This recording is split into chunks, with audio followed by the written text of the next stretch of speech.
চ্যানেলে আপনাদের সবাইকে স্বাগত। আজ আমি রান্না করতে চলেছি কচুর পাতার শাক। দেখুন, আপনারা অনেকেই কচুর ডাঁটার শাক খান, কচুর পাতার শাক খান খুব কম লোক, কিন্তু কচুর পাতার শাকটা খুব ভালো হয় খেতেও, আর ভীষণ রক্ত পরিশুদ্ধ করে। তাই জন্যে রান্না করব আজকে কচুর পাতার শাক।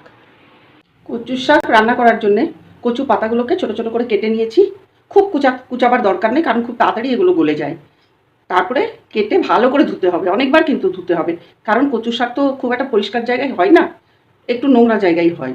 তাই কচু শাককে খুব ভালো করে ধুতে হবে, অনেকবার 4-5 বার ধুতে হবে।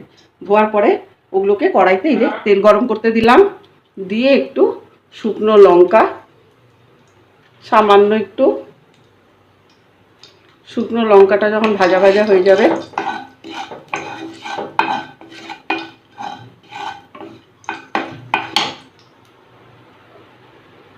একটু সামান্য একটু পাঁচফোড়ন সম্বার দিয়ে দেব।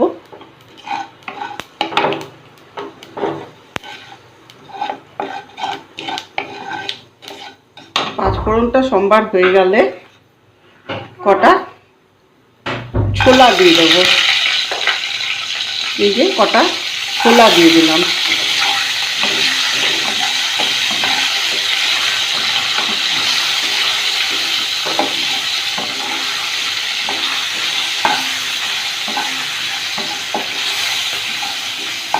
ছোলাটা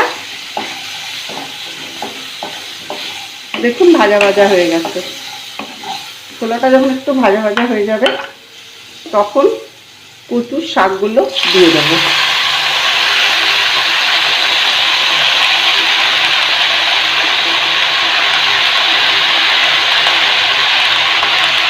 তার মধ্যে সামান্য একটু নুন দেবেন, কারণ খুব মজে যায় তো, খুব একটু হয়ে যাবে, তা খুব কম নুন দেবেন, একটু করে নুন দেবেন।